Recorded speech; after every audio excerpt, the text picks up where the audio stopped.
¿Qué tal? Buenas noches con todos los presentes. Antes de continuar, quisiera que por favor se me confirme si se me está viendo y si se me está escuchando, por favor.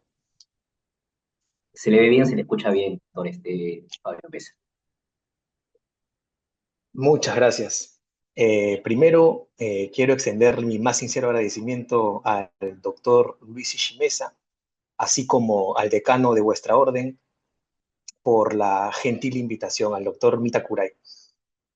Me es un placer poder compartir aquí con ustedes una tarde-noche académica en donde, como lo anunciaba el maestro Luis Ishimeza, vamos a conversar, vamos a hablar, vamos a dialogar en torno a una institución jurídica que es poco hablada, poco debatida y, por supuesto, poco profundizada en nuestro sistema procesal penal, en nuestro ordenamiento jurídico. El tema que nos convoca el día de hoy es la investigación suplementaria. Quizá algunos nunca hayan escuchado de esta, quizá solo la hayamos leído en libros, quizá aún no nos hayamos topado con un incidente de investigación suplementaria en nuestro día a día como litigantes o como fiscales o como jueces, pero esta pequeña clase va a servir justo para ello, para poder conversar, profundizar en torno a esta institución jurídica y, por supuesto, para brindarles la postura que yo tengo a propósito de esta institución jurídica, ya que ha sido tema de mi tesis de pregrado. Bien, siendo yo así, eh, a continuación vamos a conversar sobre sobre la investigación suplementaria. Siguiente diapositiva, por favor. Siempre antes de entrar de lleno al tema, personalmente, a mí me gusta comenzar siempre con ideas preliminares. Esto con la única finalidad para que todos podamos aterrizar de manera idónea en el tema que nos convoca. A pesar que el nombre de esta institución sea investigación suplementaria, es una institución que no se da en la etapa de investigación preparatoria, ya que, como vamos a ver en el transcurso de esta ponencia, es una institución que efectivamente se da en la etapa intermedia, de manera específica en el camino del sobreseimiento. Y asimismo también, esta institución es resistida por, por un gran sector de la comunidad jurídica, ya que lo catalogan como un rezago inquisitivo propio del antiguo Código de Procedimientos Penales del año 1940, el cual se encuentra en nuestro Código Procesal Penal del año 2004. Y asimismo, y asimismo, el plazo de esta investigación suplementaria debe de ser excepcional, tema que vamos a profundizar a detalle en el transcurso de esta ponencia. Siguiente diapositiva, por favor. Bien, estamos o esta institución se da en la etapa intermedia, pero no menos cierto es que, a modo de preámbulo, el proceso penal común peruano tiene tres etapas. Una etapa de investigación preparatoria, una etapa intermedia y un juzgamiento o juicio oral. Siendo yo así, en la etapa de investigación preparatoria se encuentra subdividida en dos: diligencias preliminares e investigación preparatoria formalizada. Y en relación a la segunda etapa, viene a ser la etapa intermedia, y la tercera etapa viene a ser la etapa de juzgamiento o juicio oral, dividida en la fase inicial, fase probatoria y fase decisoria. Ahora, siguiente diapositiva, por favor.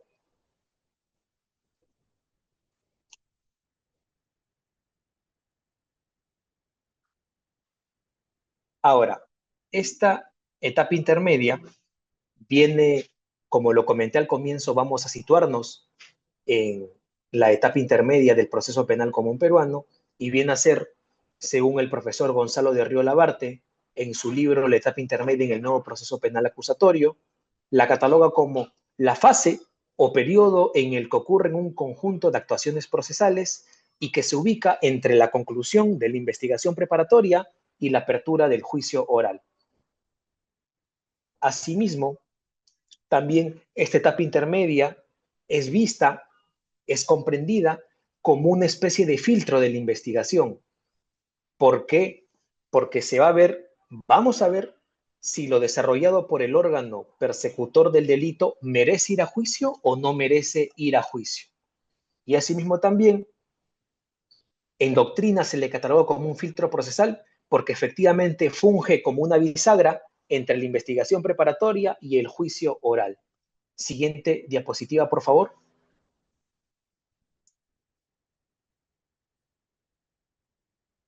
¿Cuándo comienza la etapa intermedia?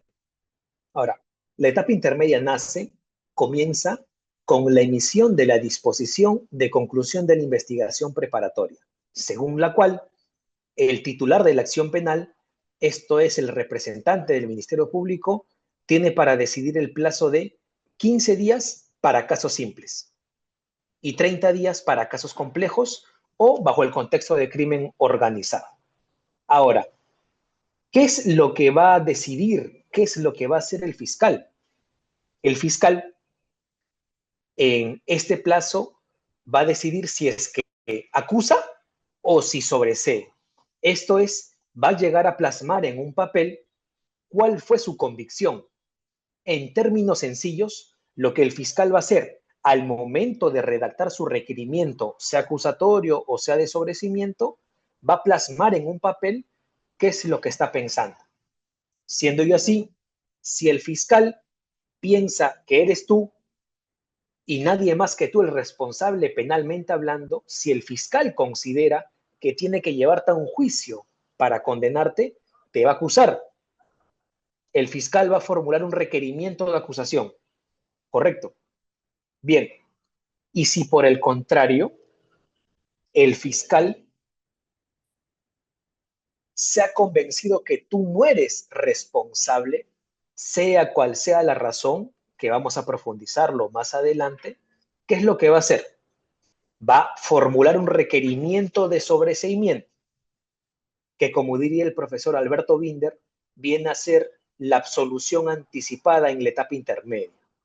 Ahora, para brindar la información completa, el fiscal también tiene una tercera opción, la cual es emitir un requerimiento un requerimiento mixto, en donde va a sobreseer a algunas personas y va a acusar a otras. Puede ser incluso que a una persona se le acuse por el delito A y por el delito B y C se le sobresea, por ejemplo. He ahí la razón de su nombre, requerimiento mixto. Siguiente diapositiva, por favor.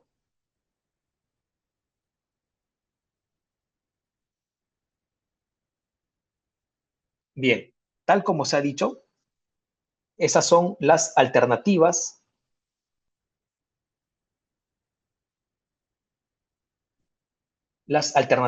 con las que cuenta el Ministerio Público.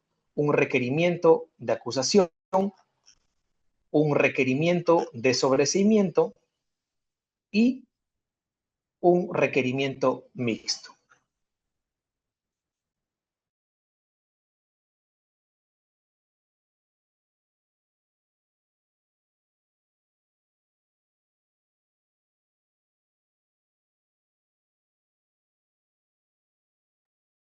A ver, un momento, por favor.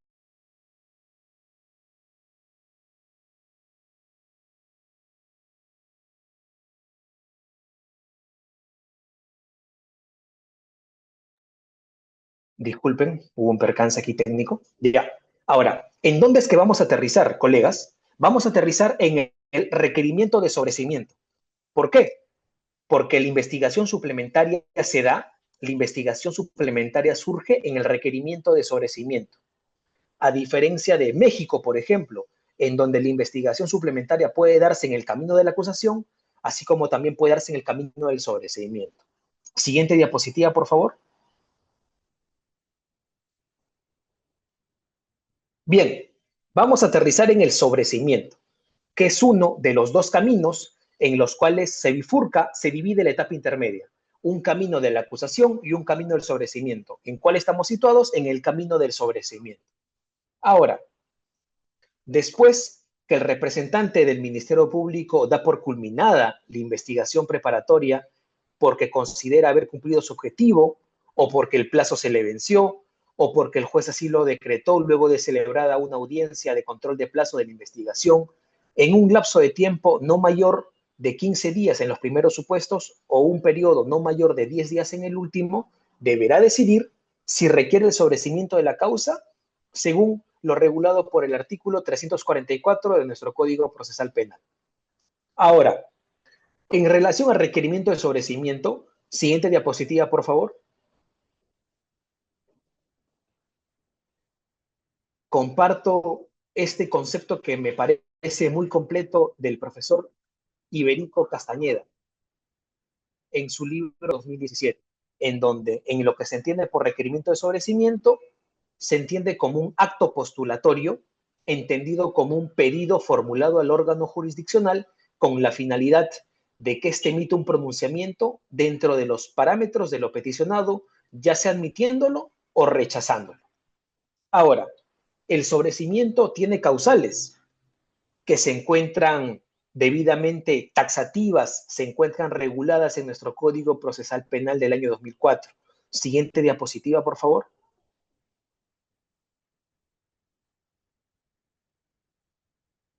Bien, tal como lo decía, para que el representante del Ministerio Público requiera un sobreseimiento, debe encuadrar su pedido en alguna de las causales que se encuentran taxativamente reguladas en nuestro código.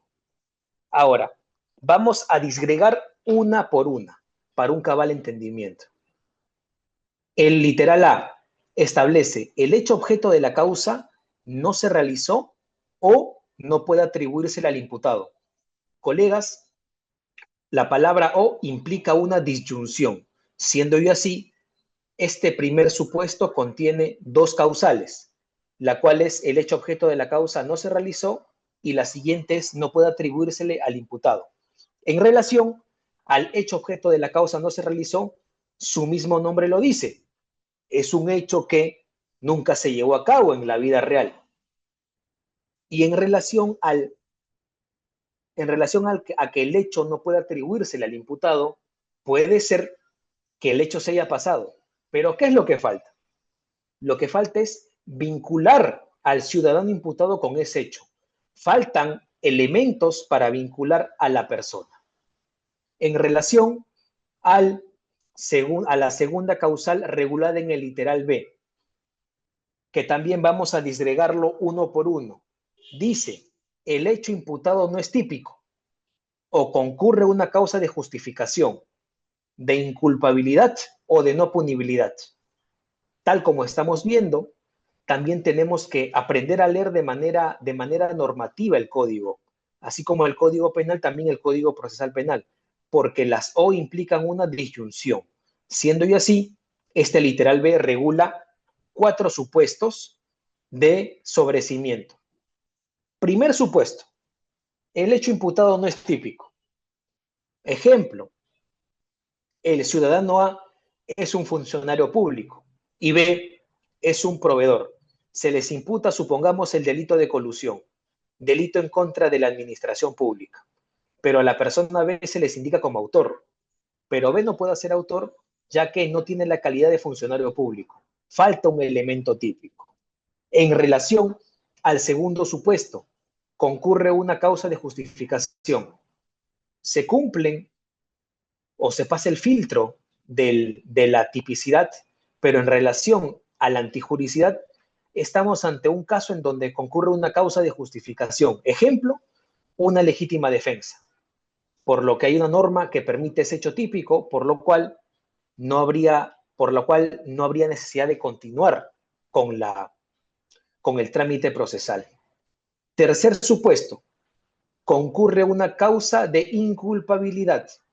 Como bien sabemos, en la culpabilidad se analizan 3 elementos: la imputabilidad, el conocimiento de la antijuricidad y la exigibilidad de otra conducta. Por ejemplo, una madre observa que sus 2 hijos se están ahogando. ¿Y qué es lo que hace la madre?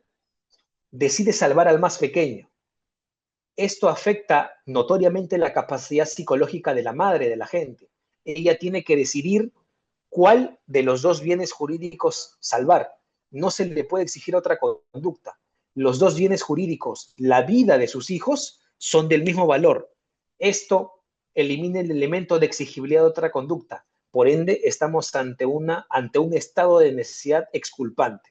Y finalmente, cuarto elemento, cuarta causal, cuarto supuesto, concurre a una causa de no punibilidad.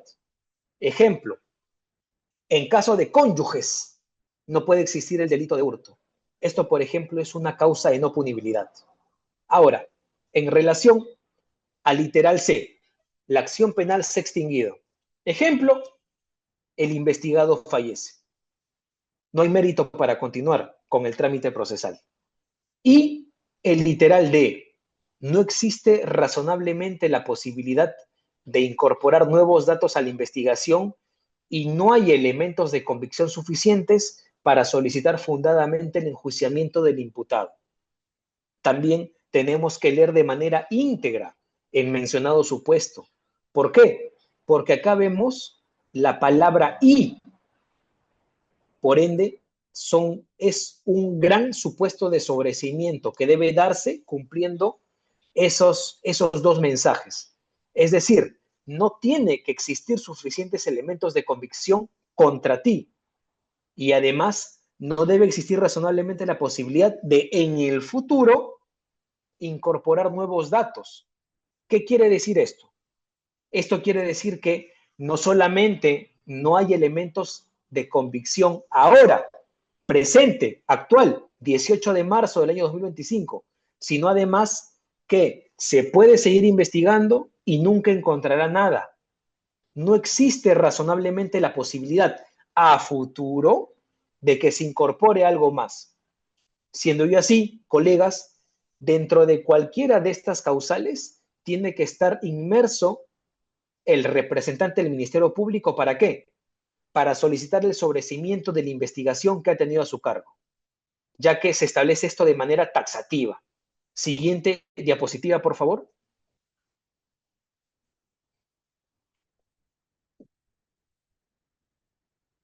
Bueno, en relación al trámite del sobreseimiento, será presentado, acá me aparecen notificaciones, disculpen, será presentado dentro de los 15 días posteriores a la emisión de la disposición de conclusión, si es que no hay audiencia de control de plazo y cuando la autoridad judicial ordena al fiscal la emisión de la mencionada disposición o bien por pedido de la defensa o tras una audiencia de control de plazo. Siguiente diapositiva, por favor. Ahora, la audiencia de control de sobreseimiento se encuentra consagrada en el artículo 345 de nuestro Código Penal, de nuestro Código Procesal Penal, el cual establece lo siguiente, colegas. Numeral 1. El fiscal enviará al juez de la investigación preparatoria el requerimiento de sobreseimiento, acompañando el expediente fiscal. El juez correrá traslado del pedido de la solicitud a los demás sujetos procesales por el plazo de 10 días. Correcto. Bien, ahora, acá surge la pregunta. En ese plazo de 10 días, ¿qué es lo que podemos hacer?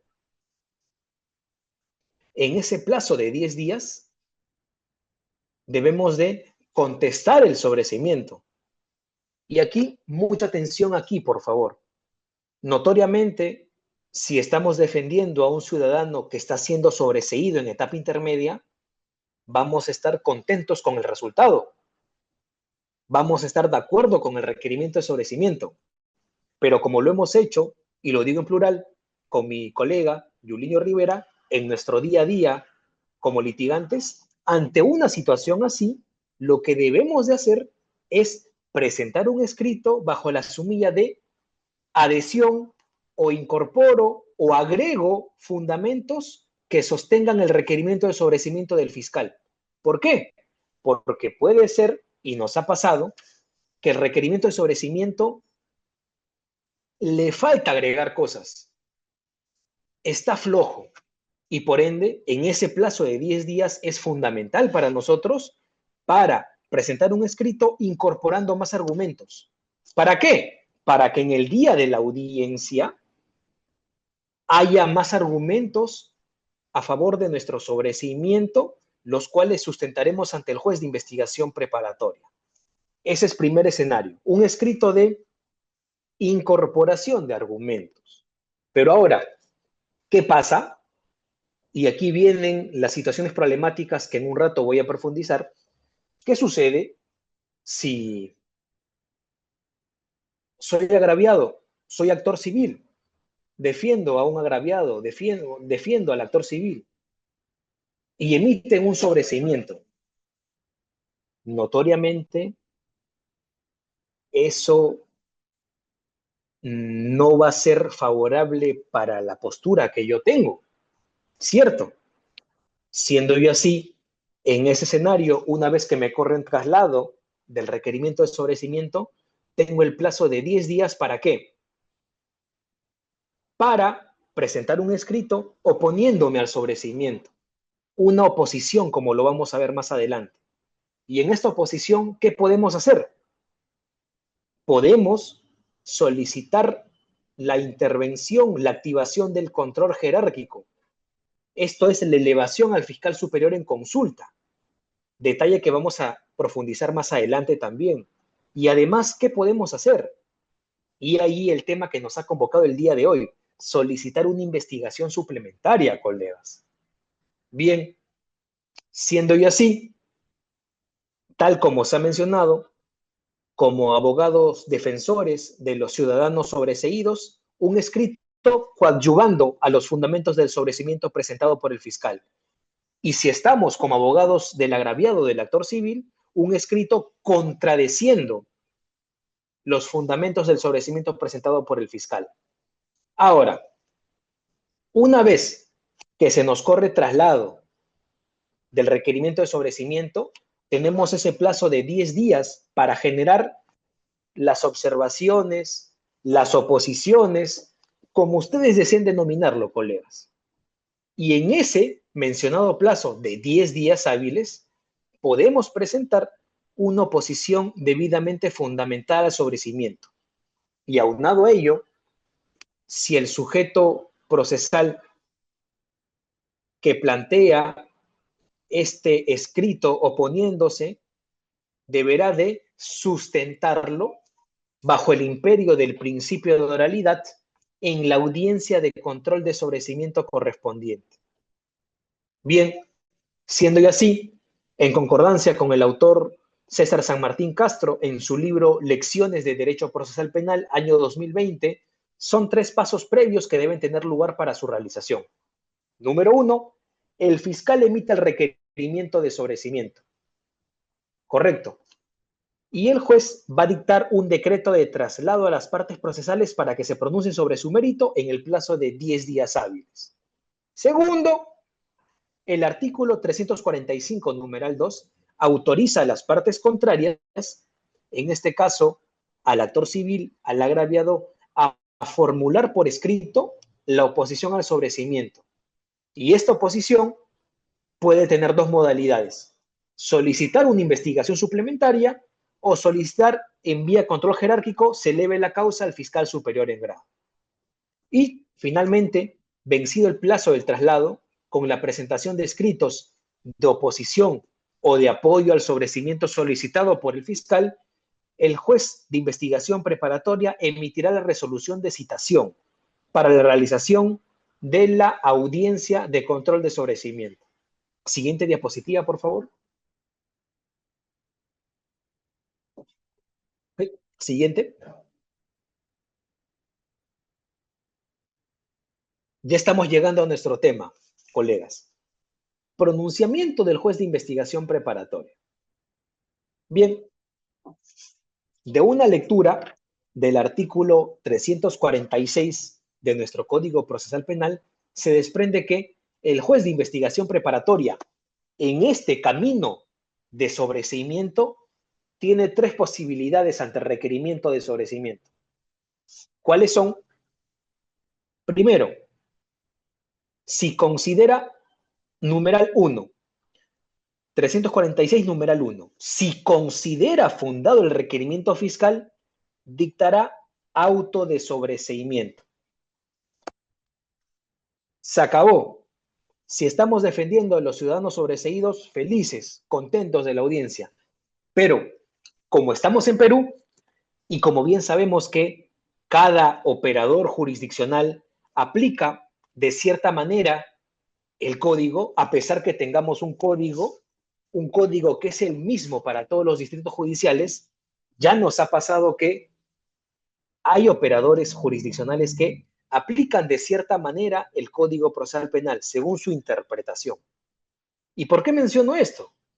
Porque este primer escenario, que viene a ser lo más sencillo, que viene a ser el deber ser, lo más fácil, ¿no? No se suele dar, no se da.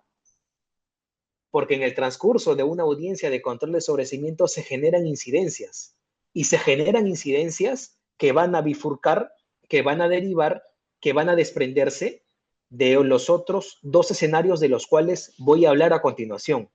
Segundo escenario, ¿qué sucede si luego del debate el juez no considera fundado el requerimiento de sobreseimiento? ¿Qué es lo que sucede allí? El juez va a expedir un auto elevando las actuaciones al fiscal superior. ¿Para qué? El fiscal superior aquí va a tener dos opciones. O va a ratificar o va a rectificar la solicitud del fiscal provincial. Y la resolución judicial debe expresar las razones en las cuales funda su desacuerdo. Ahora, a esto en doctrina se le conoce como el procedimiento de forzamiento de la acusación.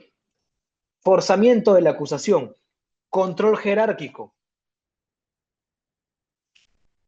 Es como se conoce en doctrina. Ahora, sobre la base de ello, una vez que el juez no esté de acuerdo y emite una resolución judicial debidamente motivada en donde funda su desacuerdo, va a elevar en consulta al fiscal superior para que el fiscal superior agarre, examine el requerimiento de sobreseimiento del fiscal provincial y va a tener dos posibilidades. O va a ratificar, es decir, le va a dar la razón al fiscal provincial, doble conformidad, se acabó, al juez no le va a quedar otra opción que emitir el auto de enjuiciamiento, perdón, el auto de sobreseimiento, o en su defecto va a rectificar la decisión del fiscal provincial.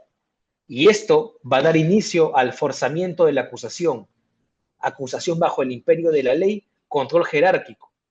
Bien, ese es el segundo escenario.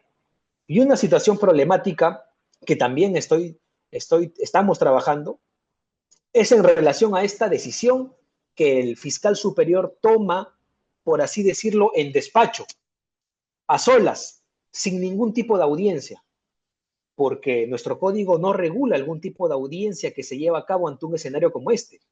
Es decir, una vez que al fiscal superior se le eleve en consulta el requerimiento de sobreseimiento, él va a tomar una decisión. Pero ahora, como abogados defensores y en general como sujetos procesales que día a día intervienen en el sistema procesal penal, tenemos a veces que generar, tenemos a veces que construir ciertas líneas de defensa. Y ante una situación así, un paréntesis aquí, por favor, tal como sucede, por ejemplo, en, en las, tal como sucede, por ejemplo, cuando se archiva una investigación en diligencias preliminares, el agraviado tiene la elevación de actuados, ¿cierto? Remedio de elevación de actuados. Y puede solicitar alguna cita con el fiscal superior para explicarle el sentido de su remedio de elevación de actuados, porque recuerden que recursos están regulados en nuestro código procesal. Cierro paréntesis. Siendo yo así, tomando esas prácticas que se dan en la vida real, y estoy seguro que muchos de ustedes también cuando han defendido agraviados lo han hecho, ¿por qué no solicitar, crear líneas de defensa, ser innovador, como diría mi colega Yuliño, ser creativo y solicitar, por ejemplo, alguna cita dentro de lo formal, claro está, con el fiscal superior. ¿Para qué? Para sustentar, para explicarle bajo el principio de inmediación el sentido del sobrecimiento y por qué las razones, y por qué, cuáles son las razones por las cuales debe declarar fundado el sobrecimiento presentado por el fiscal provincial. Podríamos hacerlo, ¿cierto? Y voy a ir un paso más allá, porque en concordancia con el doctor Gonzalo de Río Labarte, quien ha escrito 2 libros en el Perú sobre etapa intermedia, estamos en la posibilidad de, ¿por qué no?, crear una especie de audiencia ante el fiscal superior, porque la decisión que el fiscal superior va a tener en sus manos no es una decisión, no es una decisión que podemos dejarla pasar así nomás, porque en sus manos va a tener la posibilidad de emitir o confirmar la decisión del fiscal provincial y como resultado vendría a ser el auto de sobrecimiento. Es decir, en sus manos está la extinción de la acción penal. Siendo yo así, ¿por qué no incorporarse? Y este es un tema que también estamos trabajando, una especie de audiencia ante el mismo para poder sustentar nuestro pedido. Bien, cerrando ese segundo escenario, vayamos al tercer escenario, el cual viene a ser, ya propiamente dicho, la investigación suplementaria, tema que nos ha convocado el día de hoy. Bien, si se considera, si el juez considera admisible la oposición formulada, en ese sentido, dispondrá la realización de una investigación suplementaria y en concordancia con el doctor Gonzalo de Río Labarte, indicará el plazo y las diligencias que el fiscal debe realizar. Y en ese mismo sentido, el profesor San Martín Castro también menciona que, tal como se está explicando el día de hoy, 3 son las alternativas que tiene el juez: dictar el auto de sobrecimiento, emitir el auto de elevación de la causa al fiscal superior, control jerárquico, y dictar el auto de formación de investigación suplementaria. Bien, siguiente diapositiva, por favor.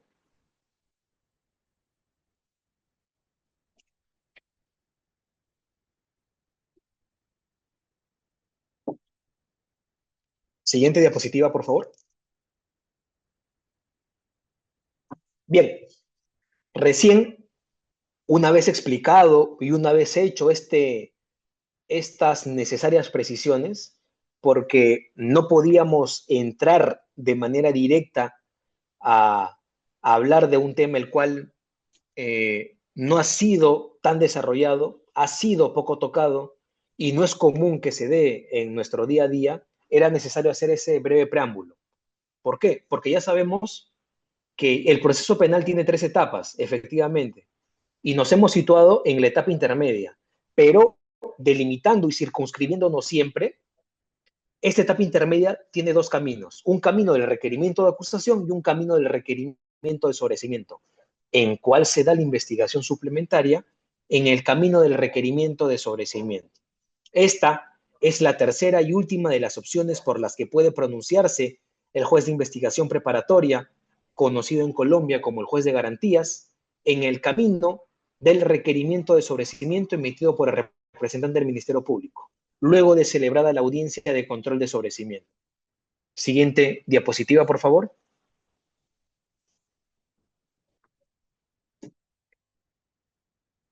Este concepto que ustedes están viendo en pantalla es un concepto creado por el que habla en mi tesis de pregrado, intitulada Los límites de la investigación suplementaria frente a la imparcialidad judicial en el Código Procesal Penal del año 2004. ¿Cómo yo catalogo a la investigación suplementaria? Como aquella indagación que se realiza de manera excepcional, invocada por el sujeto procesal, que dentro del plazo de 10 días establecido formula oposición debidamente fundamentada al requerimiento de sobrecimiento emitido por el representante del Ministerio Público, solicitando la realización de actos de investigación adicionales. Es un concepto que, considero yo, abarca y estuvo en sintonía con los fines del trabajo de tesis que en su momento realicé como estudiante de pregrado. Siguiente diapositiva, por favor. Ahora, ¿qué es lo que menciona el profesor Iberico Castañeda? Que efectivamente el artículo 345, numeral 2 del Código Procesal Penal establece que los sujetos procesales podrán formular oposición a la solicitud de archivo dentro del plazo de 10 días. Y esta oposición, bajo sanción de inadmisibilidad, será fundamentada y podrá solicitar la realización de actos de investigación adicionales, indicando su objeto y los medios de investigación que considere procedentes. Siguiente diapositiva.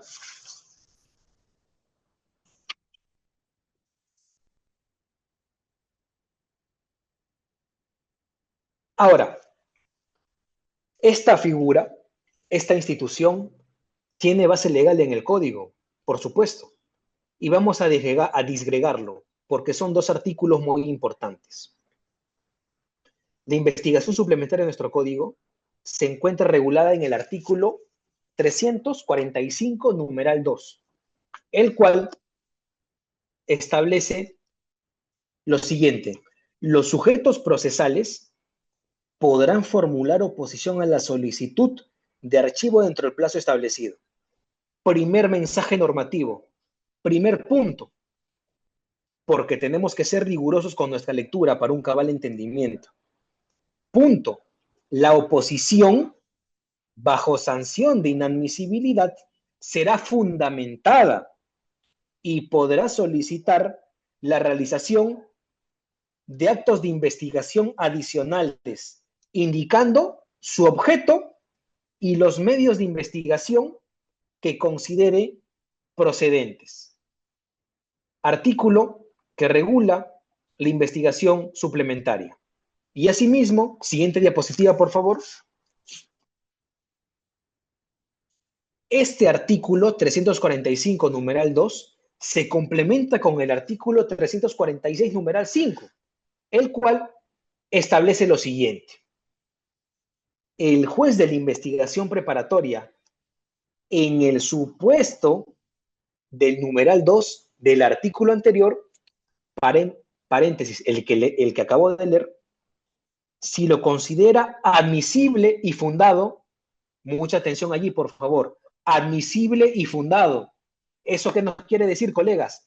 Que hay un doble filtro, hay una doble revisión. Primero, requisitos de admisibilidad y luego requisitos de fundabilidad. Mucha atención a este detalle que no puede pasar desapercibido. Dispondrá la realización de una investigación suplementaria. Ahí está el nombre, indicando el plazo y las diligencias que el fiscal debe realizar. Punto. Ese es el primer mensaje normativo. Segundo mensaje normativo: cumplido el trámite, no procederá oposición ni disponer la concesión de un nuevo plazo de investigación. De lo mencionado se desprende que, efectivamente, colegas, la investigación suplementaria tiene un cuerpo normativo legal que lo dota de regulación en nuestro país, tal como lo estamos viendo de manera disgregada y detallada. Siguiente diapositiva, por favor.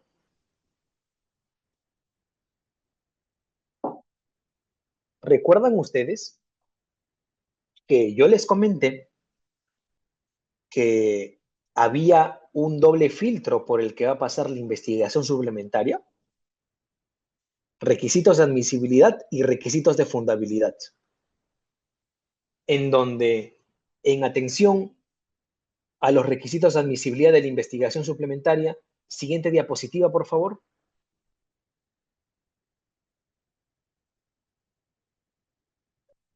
Hay requisitos de admisibilidad que primero se tienen que cumplir antes de pasar a ver el fondo del pedido de investigación suplementaria. Ahora, ¿qué es lo que se debe evaluar en los requisitos de admisibilidad? De manera concreta, tres requisitos. solo que por un tema de estética lo hemos dividido en 5 cuadros. Primero, que la formulación de la oposición sea dentro del plazo de 10 días establecido. Primer requisito de admisibilidad, básico. Segundo requisito, que esta oposición formulada sea fundamentada. Importantísimo. Tercer requisito,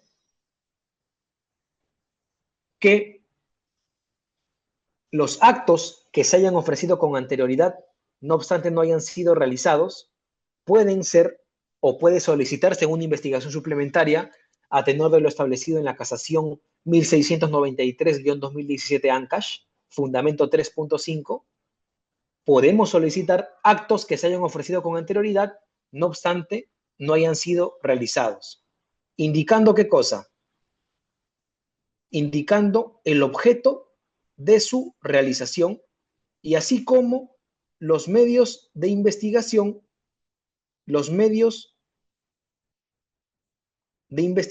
que consideremos procedentes, estableciendo, por supuesto, la conducencia, utilidad y pertinencia.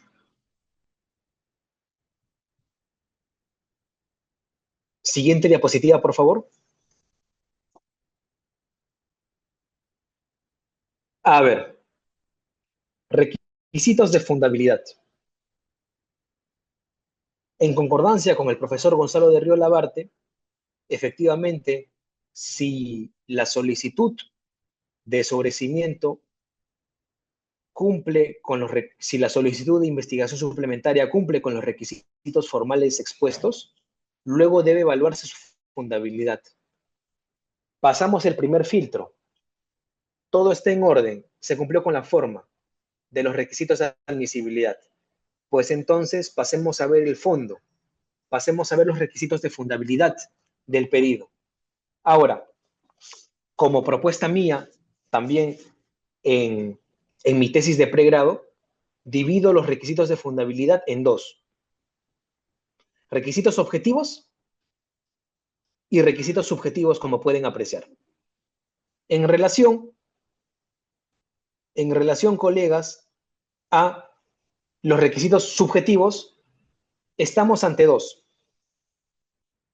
requisitos subjetivos, los cuales vienen a ser la debida diligencia del fiscal, tal como ha establecido la Corte Suprema de Justicia en la casación 186-2018-Amazonas, y la actuación del sujeto procesal que solicite la realización de la investigación suplementaria.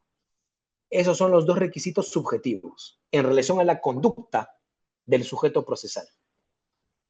Y requisitos objetivos, los cuales también, según lo dispuesto en la casación 186-2018 Amazonas, giran en torno a que, número uno, al análisis sobre la base de la necesidad y relevancia de los actos de investigación a recabar, en atención a qué? A que los actos de investigación propuestos adicionales o nuevos sean conducentes, pertinentes, así como útiles, y que los mencionados actos de investigación propuestos, en concordancia con el profesor Gonzalo de Río Labarte, le permitan razonablemente al titular de la acción penal variar la situación que determinó el requerimiento de sobreseimiento.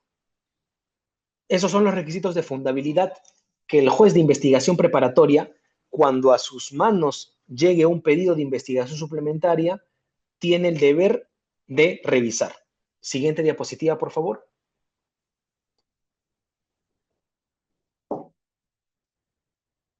Poco a poco estamos llegando al punto álgido de la ponencia que nos ha convocado el día de hoy. ¿Y por qué menciono esto?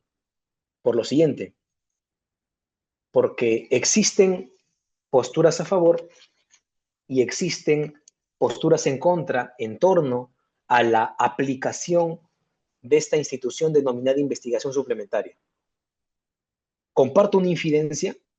Cuando estuve realizando mi investigación para mi tesis de pregrado, de todas las tesis que pude observar, que pude leer, que pude analizar, prácticamente el 95% alegaba la inconstitucionalidad de la institución denominada investigación suplementaria, porque sostenían los diversos autores tesistas, sostenían su razonamiento en que era una institución que permitía que el juez actúe de oficio,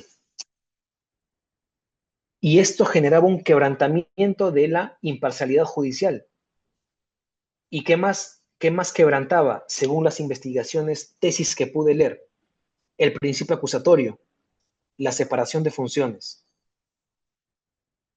Pero con mucho respeto, porque estamos en un espacio donde podemos compartir academia, eran análisis que no entraban a ver el fondo de la institución, porque considero yo, tal como estoy explicando, sobre el análisis disgregado de los artículos 345, numeral 2, y 346, numeral 5, en ningún momento se desprende que esta investigación suplementaria sea pedida de oficio por el juez. No, por el contrario, hay palabras importantes que no podemos dejar pasar desapercibidas. He allí la importancia, como bien me enseñó desde pregrado el maestro Luis Ishimeza, de leer nuestro código con mensajes normativos, coma por coma, punto por punto, golpe por golpe. ¿Para qué? Para un cabal entendimiento y que no deformemos las instituciones de nuestro código. ¿Por qué? Porque el artículo 345, numeral 2 es claro y menciona lo siguiente: la oposición bajo sanción de inadmisibilidad será fundamentada. Se acabó. ¿De qué clase de contaminación por parte del juez estamos hablando? ¿De qué clase de quebrantamiento al principio de imparcialidad judicial estamos hablando? Si, tal como lo han establecido también en doctrina los autores del Río y el autor Iberico Castañeda, esta investigación suplementaria, para que se active, viene a ser a pedido de parte. Funge lo que viene a denominarse el principio rogatorio, en donde un sujeto procesal le dice al juez de investigación preparatoria que no está de acuerdo con el sobreseimiento emitido por el fiscal y solicita de manera motivada y fundada una investigación suplementaria. Y eso es lo que se debate en la audiencia de control de sobreseimiento. Pero en ningún momento, colegas, el código, y voy a complementar con el artículo 346, numeral 5, el juez de la investigación preparatoria, en el supuesto del numeral 2, si lo considera admisible y fundado, dispondrá la realización de una investigación suplementaria, indicando el plazo y las diligencias que el fiscal debe realizar. Notoriamente, luego de celebrado el debate y luego de haber escuchado las razones, argumentos, motivos que sustentaron la investigación suplementaria por el sujeto procesal que se opuso al requerimiento de sobreseimiento, pero en ningún momento estamos hablando de una activación o una intromisión de oficio por parte del juez de investigación preparatoria. Mientras que quien habla proponía una aplicación de la investigación suplementaria porque tiene base legal, como ustedes lo están viendo, como lo estamos viendo todos, pero con límites. ¿Con límites para qué?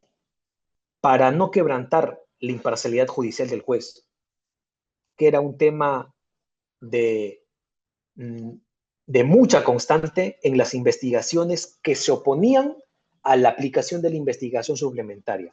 Al final, la opción por la que yo opté fue por, notoriamente, la aplicación de la investigación suplementaria, pero sujeta, delimitada, circunscrita a límites. ¿Para qué? Para garantizar la imparcialidad judicial del juez. Y por supuesto también para, de manera, porque la moneda tiene dos caras, no solo se sustenta la imparcialidad judicial del juez, sino también no se deje en abandono a la parte agraviada que solicita una investigación suplementaria. Porque yo entiendo y yo sé que el protagonista de todo proceso penal viene a ser el ciudadano acusado, ¿sí o no? Está bien, el ciudadano acusado viene a ser el protagonista del proceso penal, pero no menos cierto es, no menos cierto es, colegas, que con el cambio normativo, con el paradigma de pasar de un antiguo código de procedimientos penales del año 1940 a un código procesal penal del año 2004, se le brindó y se le dotó de más derechos al ciudadano agraviado y notoriamente al actor civil, ni qué decir, porque inclusive el ciudadano agraviado puede apelar un auto de sobrecimiento, puede apelar una sentencia también. Son cosas que no podemos dejar pasar desapercibidas. Siguiente diapositiva, por favor.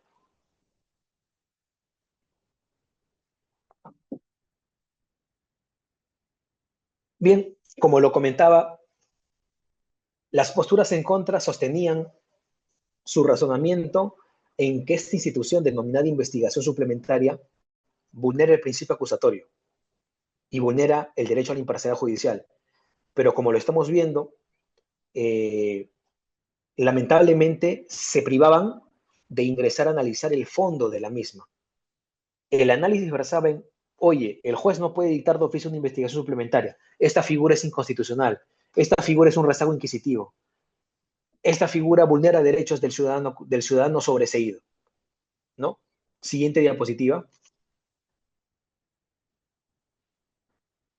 Y tal como yo lo he dicho, la postura, la postura a favor que yo sostengo es que efectivamente debe haber una correcta tutela de los derechos de la víctima, agraviado, perjudicado, como queramos denominarlo, tal como también ya se estableció en la casación 186-2018 Amazonas del año 2020.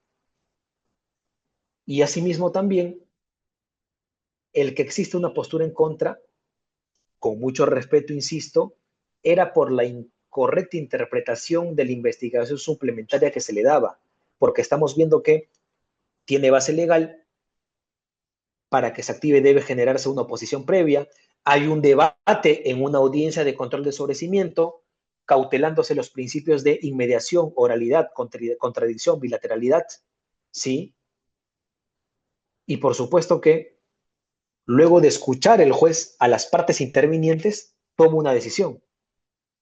Correcto. Bien.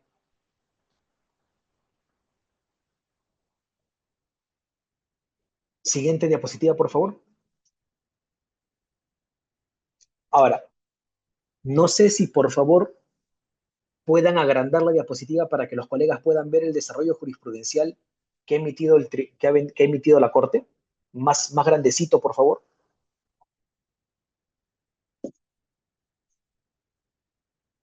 ¿Le, ¿Le puedes dar uno más? Ahora sí. Muchas gracias. Tal como les comentaba, esta investigación suplementaria ha sido materia de desarrollo por la Corte Suprema, ¿correcto? Y empezó primero con pronunciamientos pequeños, donde no se pronunciaba, donde no se pronunciaba y tocaba aristas problemáticas de esta institución. Primero, tenemos la casación 385-2012 Tacna, de fecha 25 de junio de 2014, la cual, ¿qué es lo que decide aquí la Corte Suprema?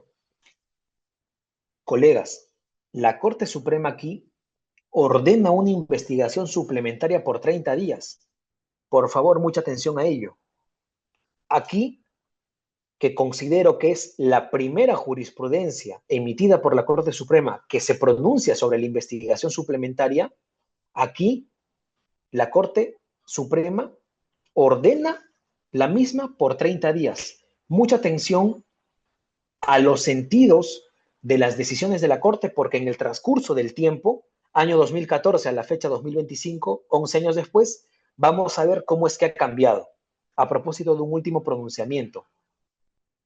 Posteriormente, se emitió el primer pleno jurisdiccional distrital en materia penal y procesal penal de la Corte Superior de Justicia de Huancavelica, de fecha 6 de octubre del año 2017. y entre uno de sus temas a debatir, estableció el siguiente.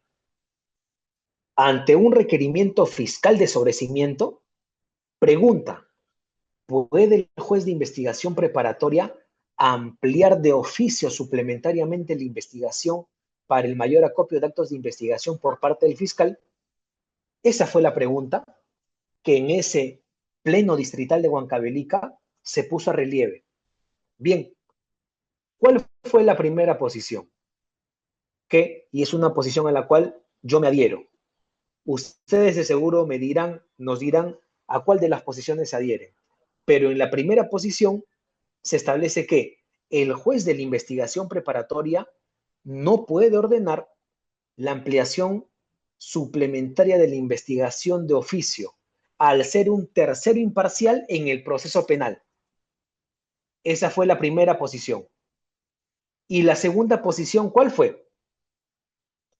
Que el juez de investigación preparatoria sí puede disponer de oficio la ampliación suplementaria de la investigación al evidenciar deficiencias en el acopio de actos de investigación por parte del fiscal. Ahora, se preguntarán ustedes, ¿cuál fue la posición, cuál fue la postura que ganó? La primera posición obtuvo 7 votos, mientras que la segunda posición, la cual establece que el juez de oficio puede solicitar una investigación suplementaria, ganó con 10 votos, arribándose a esta conclusión plenaria en el distrito judicial de Huancavelica. Ahora, hay un tercer pronunciamiento, el cual fue el dispuesto en el expediente 2250-2017, emitido por el Cuarto Juzgado de Investigación Preparatoria de San Román, Juliaca, en una audiencia celebrada con fecha 6 de agosto del año 2018, en donde establece que fundamentos octavo y noveno, que la investigación suplementaria es aquella dispuesta por el juez de investigación preparatoria para completar la investigación, a efectos de que cumpla con realizar los actos de investigación específicamente que se han señalado por parte del juez. Y en esta investigación suplementaria, teniendo en cuenta el marco normativo, la Fiscalía no se encuentra facultada para realizar actos de investigación diferentes a los dispuestos por parte del juez de investigación preparatoria. Fundamento número 8. Y fundamento número 9.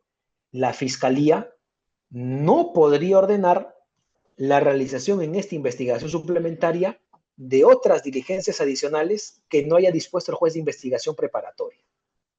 Bien, hemos visto jurisprudencia expedida por la Corte Suprema de Justicia de la República, luego por la Corte Superior de Justicia de Huancavelica, por la Corte Superior de Justicia de Puno, del distrito de San Román. Ahora vamos a retomar qué fue lo que posteriormente estableció nuestra Corte Suprema en torno a esta institución. La Corte realiza un importante pronunciamiento con relación a la configuración de la investigación suplementaria a través de la casación 1693-2017 ANCASH, de fecha 14 de noviembre del año 2018, en donde, palabras más, palabras menos, la Corte Suprema establece que los actos de investigación propuestos para una investigación suplementaria no necesitan ser nuevos. Pueden solicitar la realización de elementos de convicción adicionales. No se refiere únicamente a aquellos que no se hayan ofrecido con anterioridad, sino a todas las actuaciones indispensables que permitan un pronunciamiento definitivo. Fundamento 3.7. Ahora, consolidando el desarrollo jurisprudencial de la investigación suplementaria, la Corte Suprema de Justicia, en un pronunciamiento establecido en la casación 186-2018 Amazonas, de fecha 10 de noviembre del año 2020, en relación con la estructura de la investigación suplementaria, así como a la no realización de oficio de la misma, ha establecido lo siguiente. Fundamento 14. A fin de obtener la prueba esencial, el deber de diligencia exige al fiscal actúe de forma propositiva, activa y oportuna, y realice las diligencias necesarias para que no se pierdan irremediablemente elementos probatorios por el paso del tiempo o se dilate el proceso innecesariamente. Fundamento 16.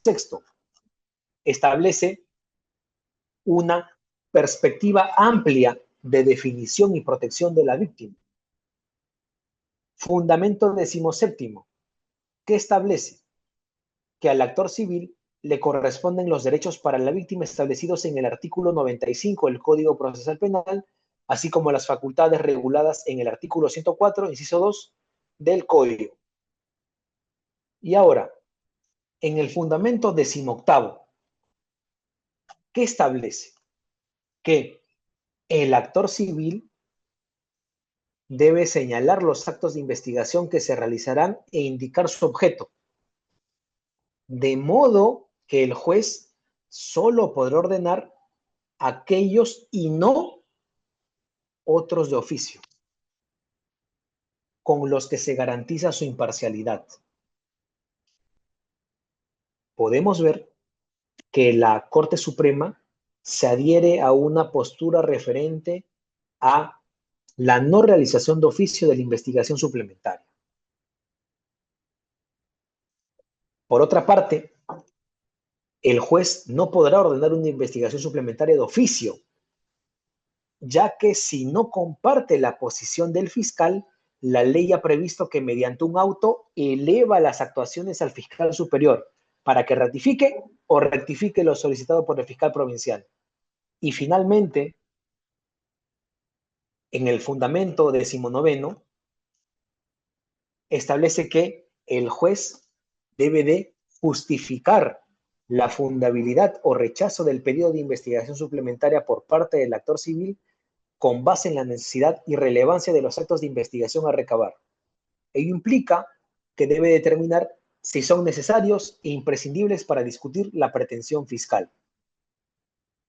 Bien, siendo ya así, colegas, podemos ver todos que primero en la casación 385-2012 Tacna, la Corte Suprema dispuso la realización de una investigación suplementaria de oficio, pero vemos luego cómo en las casaciones de Ancash y de Amazonas, año 2020, la Corte Suprema varía, la Corte Suprema cambia la postura que tenía en relación a la investigación suplementaria, porque vemos que de manera expresa, veta, de manera expresa, circunscribe que la investigación suplementaria de ninguna manera puede ser dictada de oficio por el juez. Siguiente casación, las 727-2019 ICA, que palabras más, palabras menos, nos dice que una nulidad no puede importar que se ordene una investigación suplementaria. Finalmente, y es un pronunciamiento reciente, como se diría por ahí en el argot del litigante, calientita está esta apelación suprema que ha salido y que voy a compartir con ustedes, es la apelación suprema 113-2024, de fecha reciente, 21 de octubre del año 2024, el año pasado, hace 5 meses, en donde la Corte Suprema ha hecho un importantísimo cambio en su jurisprudencia. Tal como estamos viendo, del año 2014, Casación Tacna establecía que se puede dictar de oficio una investigación suplementaria. Luego, Casaciones Ancash y Amazonas, año 2020, la investigación suplementaria no puede ser dictada de oficio por parte del juez, pero 5 años después, Apelación Suprema 113-2024, la Corte Suprema, ¿qué nos dice? Que el juez de investigación preparatoria de oficio sí puede ordenar una investigación suplementaria. Vemos cómo hay un cambio en las decisiones en torno a esta institución procesal penal que emite la Corte Suprema. Cambios importantes que tenemos que tomar en cuenta para tener un cabal entendimiento y una postura crítica, reflexiva en torno a esta institución. Siguiente diapositiva, por favor.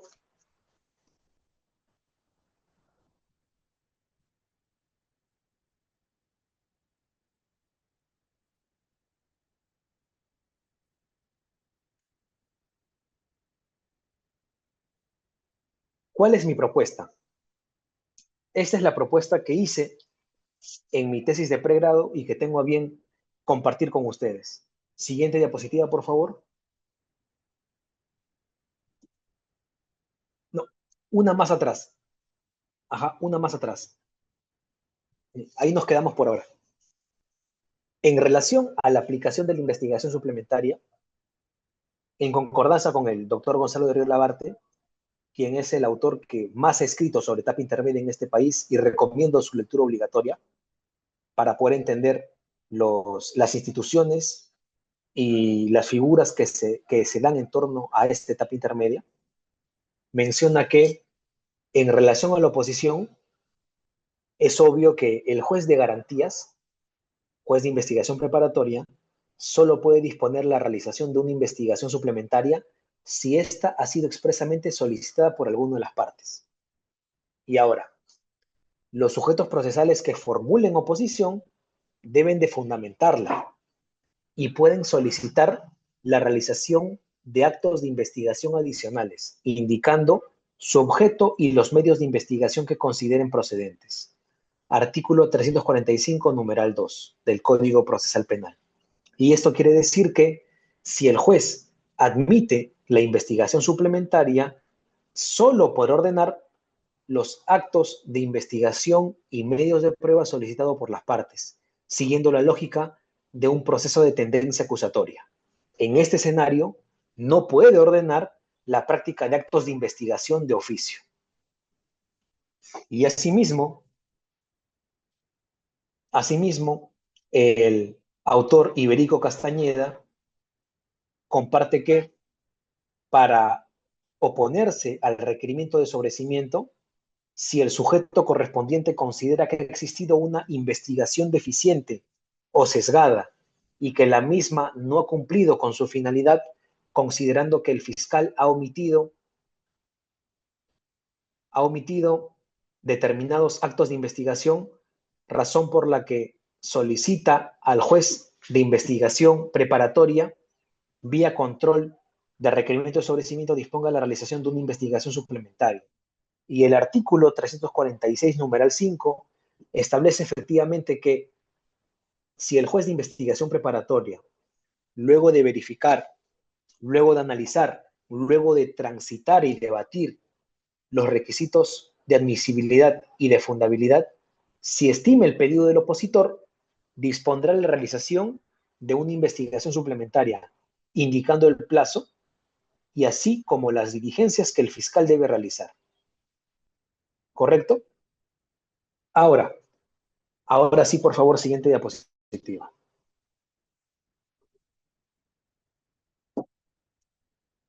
Consolidando la propuesta de quien habla, propongo una aplicación con límites doctrinarios en torno a la investigación suplementaria frente a la imparcialidad judicial del juez.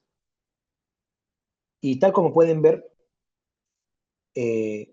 voy a explicar uno por uno los límites, pero van a poder ver en la diapositiva que están coberturando de manera completa, de manera íntegra, en su totalidad, todos los aspectos correspondientes a la investigación suplementaria. Ahora, la investigación suplementaria se dará únicamente en la etapa intermedia, específicamente en el camino del sobreseimiento. Este es un límite de aplicación de la investigación suplementaria que va de la mano con la etapa procesal de la misma. Ahora, Atendiendo a la base legal que regula la investigación suplementaria, estos son los artículos 345, numeral 2, y 346, numeral 5 del Estatuto Procesal Penal, el juez de investigación preparatoria desplegará un análisis primero de admisibilidad y aquí verificará que el sujeto procesal se haya opuesto dentro del plazo establecido de 10 días estipulado en el código. Y además va a verificar la presentación del escrito de oposición debidamente fundamentado. Este es un límite que se circunscribe a la base legal, así como al análisis de admisibilidad que debe hacer el juez. Bien, y siguiendo con el análisis de admisibilidad que realizará el juez de investigación preparatoria, el escrito de oposición debidamente fundamentado por el sujeto procesal presentado en contra del requerimiento de sobreseimiento emitido por el fiscal deberá indicar los actos de investigación adicionales, indicando su objeto y los medios de investigación que considere procedentes. Aunado a ello, a tenor de lo dispuesto por la Corte Suprema en la casación 1693-2017 ANCASH, el sujeto procesal podrá solicitar los actos de investigación que se hayan ofrecido con anterioridad, no obstante, no hayan sido realizados, sosteniendo que el sujeto procesal que solicita la realización de la investigación suplementaria debe sustentar los criterios de pertinencia, conducencia y utilidad de los mencionados actos de investigación solicitados, similar a lo que sucede en nuestro control probatorio de etapa intermedia, colegas. Bien, este límite también gira en torno al análisis de admisibilidad que debe de ver el juez de investigación preparatoria. Siguiente límite. Una vez que se haya pasado con éxito este primer filtro de admisibilidad, recién el juez va a entrar a ver, realizará un análisis de fundabilidad, el cual se ha dividido en dos grupos.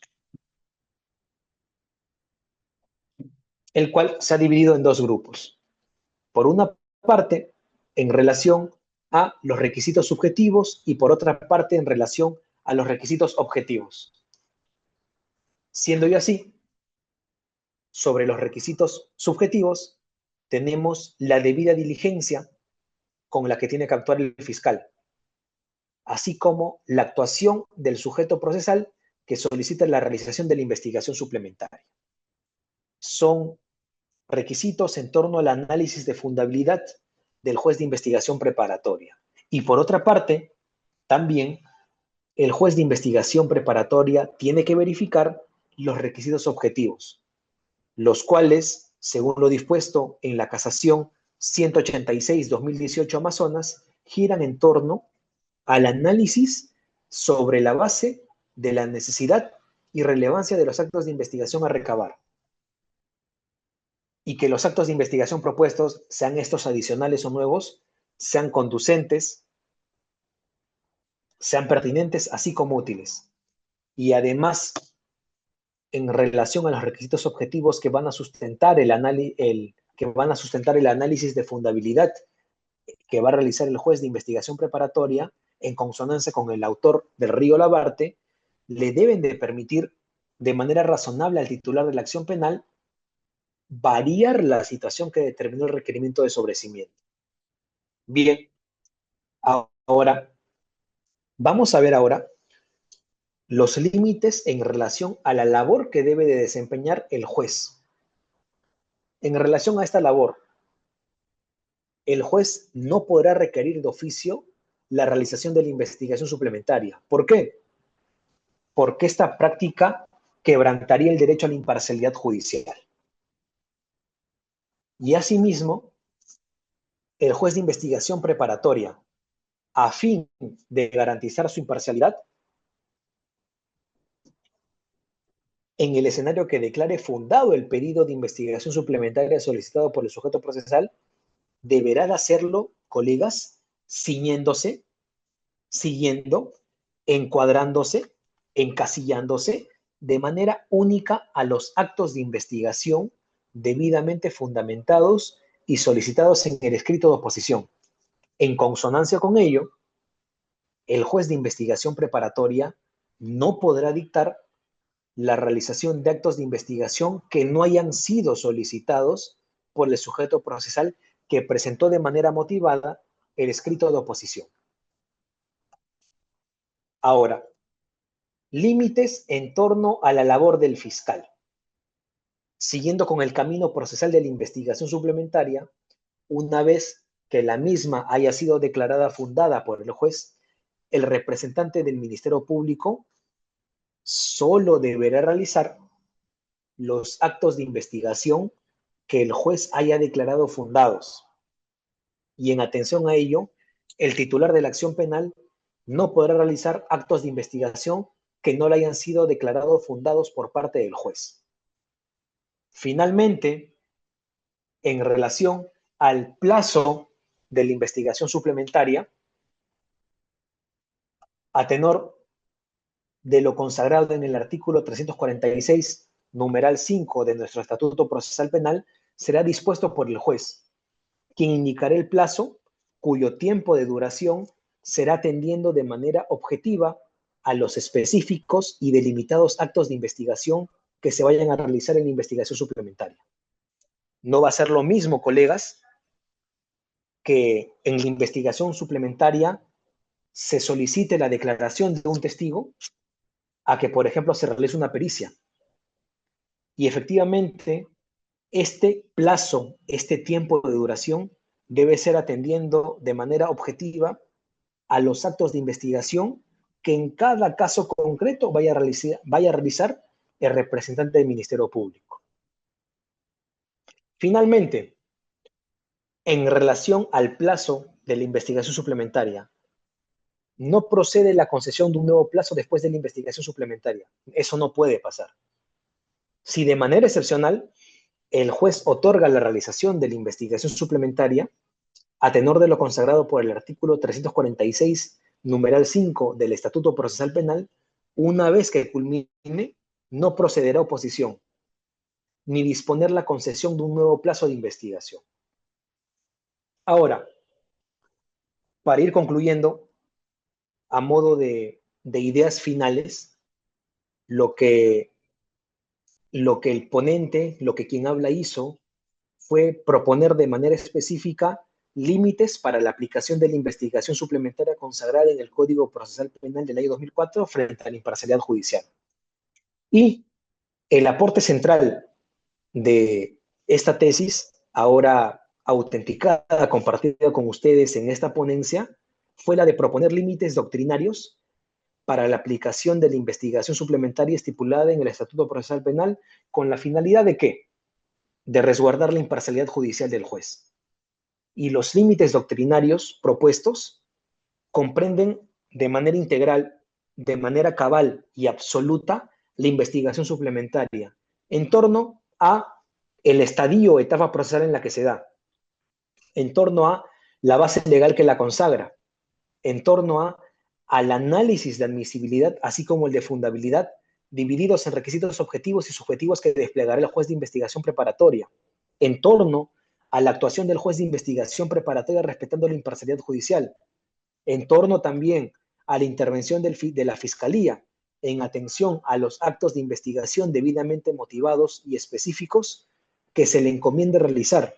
Y por supuesto también atendiendo al plazo excepcional de duración de la investigación suplementaria. Bien, siendo yo así, a modo de conclusión, figuras como esta, como la investigación suplementaria, o como el forzamiento de la acusación, o como la elevación de actuados y otras figuras jurídicas procesales, el tercero de buena fe, por ejemplo, entre otros, deben de ser analizadas en su totalidad. No podemos analizarlas de manera sesgada, tapándonos un ojo, viendo solo cierta parte y no viendo la otra, porque vamos a incurrir en análisis quizá no profundos, quizá con vicios de ceguera, y quizá incompletos, porque no vamos a entender a cabalidad la institución jurídica como tal. Siendo yo así, lo que se propuso fue efectivamente, luego de analizar a detalle la investigación suplementaria, proponer los límites doctrinarios para su aplicación correspondiente, porque para el ponente de ninguna manera vulnera el principio de imparcialidad judicial, principio acusatorio, separación de funciones o preclusión procesal, en absoluto. Y, siendo yo así, a modo de otra conclusión, ya ha quedado claro que la etapa intermedia tiene dos caminos, nuestro camino de acusación y nuestro camino de sobrecimiento, y que en el camino del sobrecimiento, entre otras figuras, otras incidencias que se pueden dar, es aquí donde nace la investigación suplementaria, camino del sobrecimiento. Y esa razón de que, justo a propósito de que lamentablemente, en concordancia también con el doctor Gonzalo de Río Labarte y otros autores en la materia, la etapa intermedia es una etapa que se deja descuidada, no se profundiza en el tema. Y muchas veces, en ciertos distritos judiciales nos ha pasado con mi colega Yuliño Rivera Morales, se le conoce a esta etapa intermedia como la audiencia de paso a juicio oral, porque lamentablemente los operadores jurisdiccionales no le toman la importancia correspondiente. Presentamos sobrecimientos, presentamos excepciones infundadas. El sobrecimiento es un tema de fondo que recién se va a ver en el juicio oral, abogado, infundado su sobrecimiento, cuando no necesariamente debe ser así, ¿no?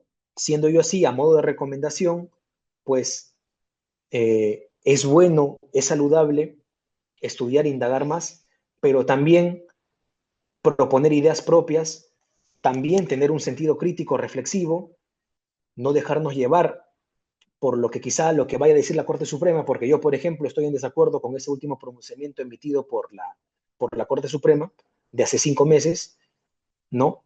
Y, por supuesto, tener un sentido agudo crítico en torno a las distintas instituciones que existen en nuestro código y, por supuesto, también prepararnos para el momento en el que nos toque enfrentar una incidencia, una situación así.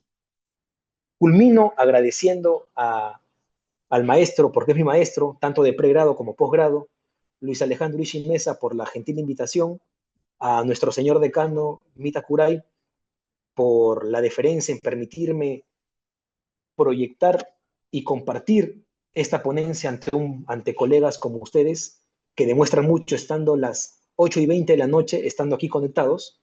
Eso demuestra mucho y yo les agradezco por permitirme ingresar a sus oídos y escucharme.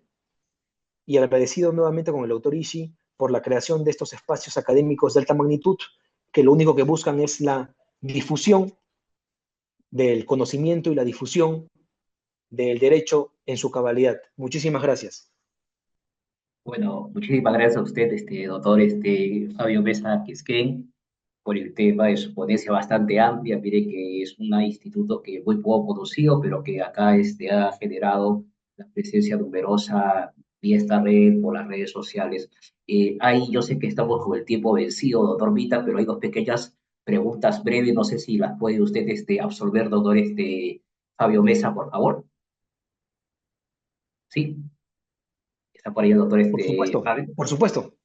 Sí, hay una pregunta de la doctora Celina Jaramillo Rivera, mire como su colega, Celina Jaramillo Rivera, que acá pregunta en base a lo que usted ha expuesto, ¿no? Dice, doctor Fabio, pero finalmente dice, resumiendo lo que señala, más que un sistema de separación de funciones con este pronunciamiento de la Corte Suprema, es un sistema inquisitivo, que ahora más o menos lo que usted en esta línea que está en contra de esa apelación última, ¿no? No sé qué opinión le merece usted brevemente. Sí, claro. Primero agradecerle a la colega Jaramillo por la pregunta, ¿no? Que me va a permitir compartir de manera un poquito más detallada las legítimas críticas que yo tengo justo de ese pronunciamiento, como lo mencionaba en la parte final de mi ponencia. Porque la Corte Suprema, primero en la casación de Tacna, decía, efectivamente, se puede dar de oficio a la investigación suplementaria. Estamos dictando de oficio 30 días para la investigación suplementaria. Luego de eso, hay un cambio en el paradigma normativo, porque establece que de oficio no se puede dar la investigación suplementaria. Casaciones de Ancash y casaciones de Amazonas. Lo veta de manera literal. Pero 5 años después, en esta apelación suprema, establece que el juez de oficio sí puede dictar una investigación suplementaria, lo cual yo discrepo y considero que es un retroceso en torno a lo que anteriormente se había pronunciado la Corte Suprema. Y por supuesto que no necesariamente porque es un pronunciamiento de la Corte Suprema vamos a tenerle que rezarle, ¿no? Persignarnos, ponernos de rodillas y rezar, porque ellos son seres humanos como nosotros. Y si bien es cierto, están cambiando en cuanto a la postura que tenían primigenia de la investigación suplementaria, yo considero que efectivamente, si el código es claro y si faculta a, a los sujetos procesales a oponerse al agraviado del actor civil porque no les conviene o les perjudica a ellos este requerimiento de sobrecimiento, ellos tienen la facultad no solo de solicitar una investigación suplementaria, colega Jaramillo, además también tienen la posibilidad de solicitar vía control jerárquico que se eleve en consulta al fiscal superior este requerimiento de sobrecimiento para que él ratifique o rectifique. Y considero yo que en un escenario como ese, el fiscal superior, como representante del Ministerio Público, ley orgánica del Ministerio Público y división y jerarquía de poderes, porque la Fiscalía, recordemos todos aquí, según la ley orgánica, el fiscal provincial y el fiscal superior representan a una misma institución jerárquicamente autónoma, como es la Fiscalía. Allí quizás se podría debatir el tema, se podría solicitar o se podría el fiscal superior considerar quizá una, una investigación suplementaria, ¿no? Podría ser allí a él como el encargado titular de la acción penal, pero para culminar efectivamente es un pronunciamiento con el cual yo no estoy de acuerdo y considero que efectivamente, al igual que la prueba de oficio, por ejemplo, que yo también tengo mis legítimos reparos y con mi colega nos ha tocado defender en juicio prueba de oficio, tengo mis legítimos reparos contra ello, tanto prueba de oficio como esta investigación suplementaria dictada de oficio por parte del juez. Esas serían mis apreciaciones, doctor. Agradezco la pregunta. Muchas gracias. Y la última pregunta del doctor Vladimir Lenin Galarza Curay. Entonces, hay una pregunta del doctor Vladimir Lenin Galarza Curay. La última pregunta, doctor Fabio, dice, doctor, ¿considera usted que se desnaturaliza la etapa intermedia con figuras como la investigación suplementaria o la impugnación del autoenjuiciamiento, cuando netamente es una etapa técnica de control?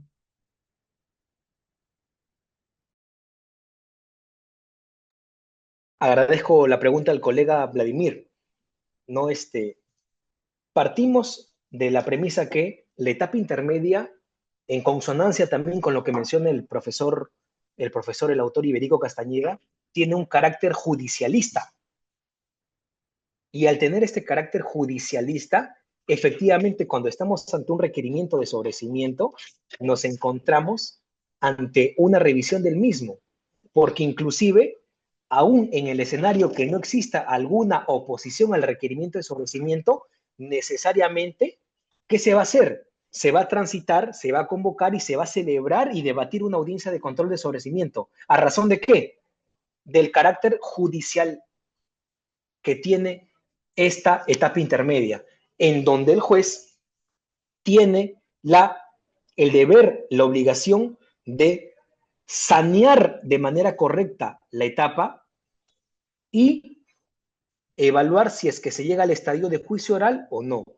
Ahora, en relación a la investigación suplementaria, así como el procedimiento para forzar la acusación, yo considero que, tal como están regulados en el código, no vienen a generar algún tipo de, algún tipo de anomalía o algún tipo de que el proceso se alargue, que me parece que por ahí giraba la pregunta, porque son instituciones que se encuentran debidamente reguladas en el código, pero el problema viene a ser cuando los operadores jurisdiccionales desnaturalizan su aplicación, que es otro tema, es otro cantar.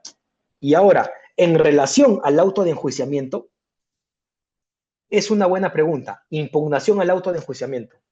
Bien sabemos que en noviembre del año pasado ha habido una reforma al Código Procesal Penal en torno a que ahora sí es admisible, sí es permisible la impugnación al auto de enjuiciamiento.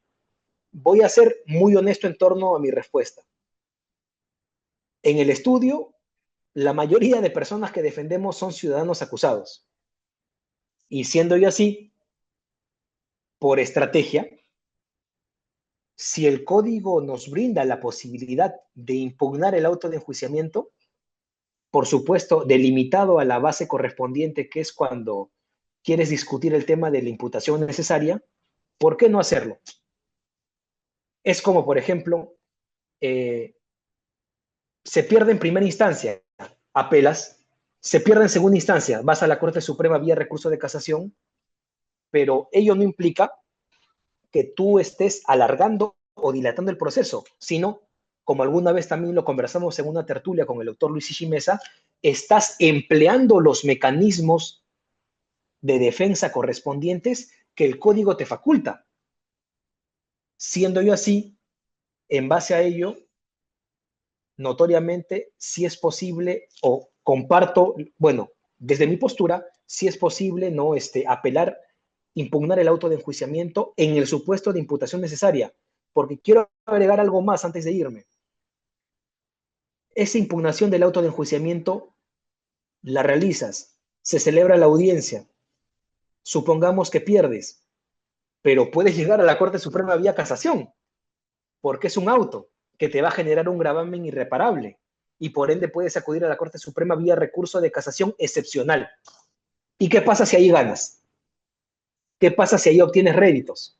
Porque efectivamente tú detectaste en tu impugnación al auto de enjuiciamiento que la imputación estaba mal hecha. Inclusive, siendo un poquito más técnico, si me permite, doctor Ishii, puedes incluso allí, en tu impugnación al auto de enjuiciamiento por imputación necesaria, puedes tocar temas de algún elemento típico, puedes tocar temas de la excepción y puedes tener éxito en la Corte Suprema. Y en relación a la impugnación del auto de enjuiciamiento, como, porque quiero dar una respuesta completa, en torno a cuando defendemos a ciudadanos agraviados, por supuesto que eso, por supuesto que eso no nos conviene, esa es la palabra, pero mal o bien es un mecanismo de defensa consagrado en el código, ¿no? Así que tenemos que prepararnos para, como abogados de agraviados, actores civiles, enfrentarlo y participar en las audiencias correspondientes y tratar siempre de obtener los mejores resultados para las personas que depositan su confianza en nosotros. Esas serían mis comentarios o precisiones, doctor Ishii, y agradezco el uso de la palabra. Bueno, muchísimas gracias, doctor Fabio, por la exposición bastante clara sobre un instituto jurídico no tan conocido. Al del señor decano, ¿no? Por habernos permitido este espacio de preguntar. Señorita Celi Jaramillo Rivera y al doctor Vladimir Lenin Galarza Puray por las preguntas que nos han formulado. Solamente reiterar mi agradecimiento y trasladarle todo el pase al señor decano para que haga la clausura pertinente y creo que también hay un reconocimiento virtual para usted, doctor Grimaldo Fabio Mesa, que es que, doctor Vita, le cedo la palabra. Muchas gracias. Gracias, doctor Tichi. En nombre del colegio queremos testimoniar nuestro agradecimiento al doctor Grimaldo Fabio Mesa Quesquén y coincidimos con él, es un tema poco tratado y la verdad, nuestra gratitud, reiterarle nuestra gratitud eterna. Dios lo guarde. Hay un video de reconocimiento, creo, ahí, señorita Lady, para que lo pueda proyectar, por favor, para el doctor Grimaldo Fabio Mesa, que es que, por favor. Sí, lo estoy proyectando. ¿Se ve, doctor? Sí, por favor. Ya.